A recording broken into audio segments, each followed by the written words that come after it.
Perempuan keren, saya Moza Pramita tentunya masih mendampingi Dr. Ivan sini dari Rumah Sakit Bunda. Kita tuh ngebahas mengenai genomic profile, sesuatu yang baru.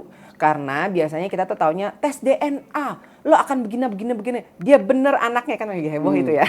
Cuman ngetesin anak gue apa bukan gitu. Tapi sekarang ini kita mau ngebahas bagaimana kita memasuki masa-masa emas, kan ini golden age ya, Yes, dok gitu yes. kan. Golden age, jadi kita udah tahu nih gaya hidup harus dirubah ya kan. Terus ada lagi nih dok yang paling kita harus sadari. Gaya hidup udah dirubah, tapi ada kenalan kita yang hidupnya juga sehat, stroke loh gitu. Ya. Nah ini si genomic profile ini bisa nggak mencegah atau mengetahui you should prevent this supaya tidak terjadi stroke? Ya, that's a very good question ya. Karena memang kita melihat banyak teman-teman yang umur 30, 40 tiba-tiba ada Lagi yang kena ces-cesnya deh lagi gitu. enak main tenis, lagi main golf segala macam tiba-tiba kolaps tengah jalan. Nah, sebenarnya memang hereditary risk itu selalu ada pada tiap orang. Ya. Tapi saya bilang mungkin saya pernah ceritain kemarin bahwa yang namanya risk secara genetik Ya. belum tentu akan kejadian. Tetapi kalau memang orang itu sudah punya bakat genetik, dan terutama kalau kita bicara tentang bakat dari kardiovaskular ya, pembuluh Iya. darah, kemampuan tubuh untuk bisa menjaga kelenturan dari pembuluh darah itu beda-beda.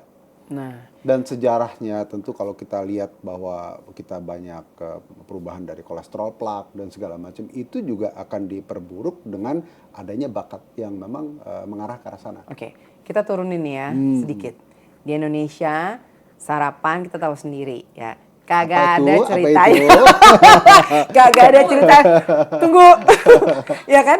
Bukan hanya bubur. Kayaknya sop ini pakai ini. Jadi memang lifestyle orang Indonesia itu yang tadi dokter bilang, ngomong pembuluh darah yang gue bayangin di sini ya dok ya, ada lagi nih. Makanan kari pakai kerupuk, pakai sambal, itulah kita, ya kan? Itulah kita. Nah, sekarang untuk menurunkan resiko tersebut, Ya. kalau udah dites masih melakukan itu, kan berarti kan ada yang dablek nih dari kita gitu. What is your suggestion? Well, first thing adalah kita melakukan pemeriksaan itu kan ada tujuannya. Nah, Ya kan? iya, Tujuan tujuannya. kita adalah untuk bisa memprediksikan dan bisa ya buat kita ingin lebih panjang hidup kita Ya, tentunya betul. kan.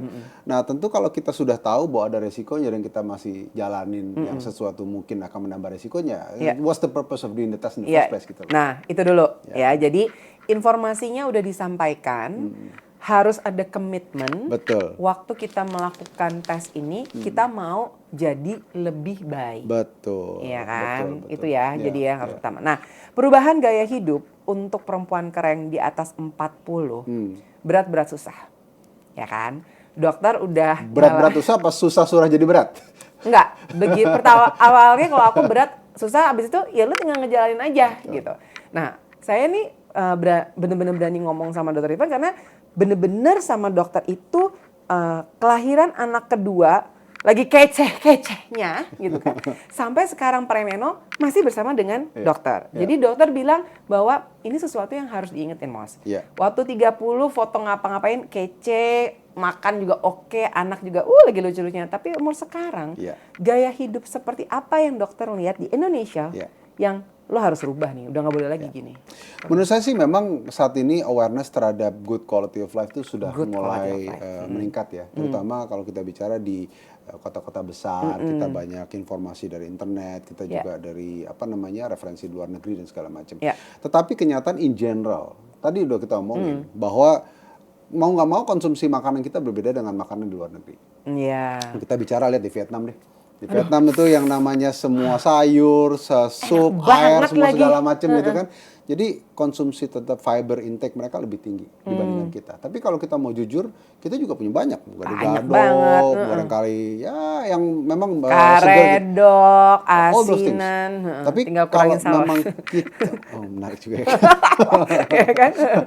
Lapar jadi. Lapar ya jadinya. Tapi kalau kita ngelihat bahwa kita punya ada beberapa percentage risk ya. Ada orang yang memang merubah dari konsumsi yang biasa kita makan. Misalnya katakanlah kita nggak ideal untuk makan kacang lebih banyak. Karena ada certain risk yang menimbulkan kita resiko untuk stroke lebih tinggi, kolesterol plak lebih tinggi. Ya itu memang kita mesti bisa banyak konsultasi dengan dokter gizi nanti. Dan kebetulan dengan tes genomik ini juga ada yang namanya nutrigenomics. Nutrigenomics ya. Which is kalau kita bicara bahwa ternyata kalau saya itu makan daging nggak bakal naikin kolesterol saya. Hah? Hmm. Ya. Itu bisa That's what I ketahuan. wanna know. Oke. Ya kan? Karena orang banyak bilang, "Mos lo kacang." Gue seneng kacang, cuman kayaknya habis makan kacang muka kulit gue mah nggak happy kayaknya.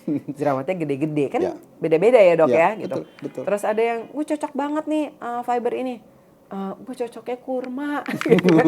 Jadi sorry, tes ini memang penting ya dok ya. Ya. Di umur yang kita sudah yang memasuki golden age, ngambil yang bagusnya.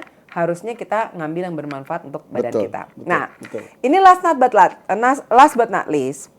Jadi, waktu menyimak penjelasan Dr. Ivan sini, hidup itu kan matematika hidup ya. Harus ada yang dipahami oleh perempuan keren. Apa itu P sama dengan G plus E? Ya. Nah, apa tuh?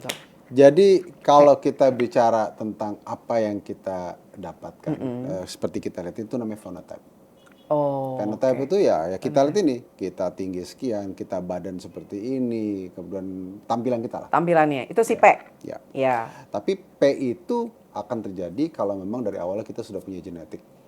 Jadi bakat genetik. Dan itu sudah dari awal. Iya, betul. Nggak bisa kotak-katik gitu. Ya kayak saya misalnya bapak ibunya tinggi, supposedly memang anaknya punya potensi tinggi. Ya. Tapi kalau bapak ibunya kurang tinggi, kalau bapak ibunya tidak memperhatikan nutrisi anaknya, bisa jadi dia sama.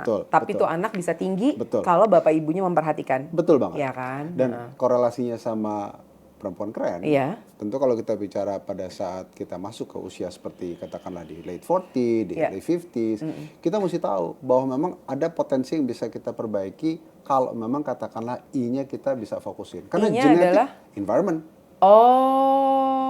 Gitu. Jadi kalau memang kita genetiknya nggak bagus, tapi kalau kita punya ada environmentnya, makannya bagus, exposure terhadap olahraganya bagus, kemudian juga rutinitasnya bagus, antioksidan dan segala macam kita konsumsi, hal kayak gitu akan memperbaiki kita punya overall quality of life.